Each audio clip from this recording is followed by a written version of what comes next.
አልሐምዱሊላሂ ደህና ናት። ደራሲ አሌክስ አብርሃም። ልክ ከ8ኛ ክፍል ወደ 9ኛ ክፍል ሳልፍ ደስታ የሚያደርገኝን አሳጣኝ። አበድኩ።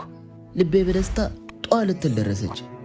የባሰ ደስታዬን ጣራ ያስነካው ጉዳይ ደግሞ ወደ 9ኛ ክፍል ማለፌ ብቻ ሳይሆን 9ኛ ክፍል እንድማርበት የተመደኩበት ትምህርት ቤት ነበር።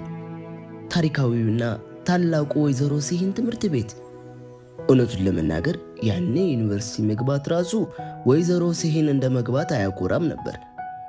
ሰማያዊ ዩኒፎርሙ፣ ምርጥ መምህራኖቹ፣ የቀለም ቢባል የሙያ። እንደውም ከዛ በፊት የራሱ የሆነ ትልቅ የሙዚቃ ትምህርት ክፍልና ኦርኬስትራ ቡድን ሁሉ ነበረው። ረዥምና ግርማ ሞገስ የተላበሰው ቢጫ ፎቁ ከሩቅ ተጋድሞ ሲታይ ቤተ መንግስት እንጂ ትምህርት ቤት አይመስልም። እንዲያውም ይህን ሁሉ ዓመት የተማርኩበት ትምህርት ቤት አሁን ከተመደብኩበት ጋር ሳወዳድረው አመዳም ሆነብኝ፣ ኮሰሰብኝ። የሆነ ክላሶችን ሳያቸው የዶሮ ቤት መስለው ታዩኝ። ሞት ይርሳኝ። እንዲህ በደስታ ሰክሬ ጓደኛዬን፣ አብሮ አደጌን፣ አላሜን ረሳሁት። የት ሄደ? ፍለጋ ጀመርኩ።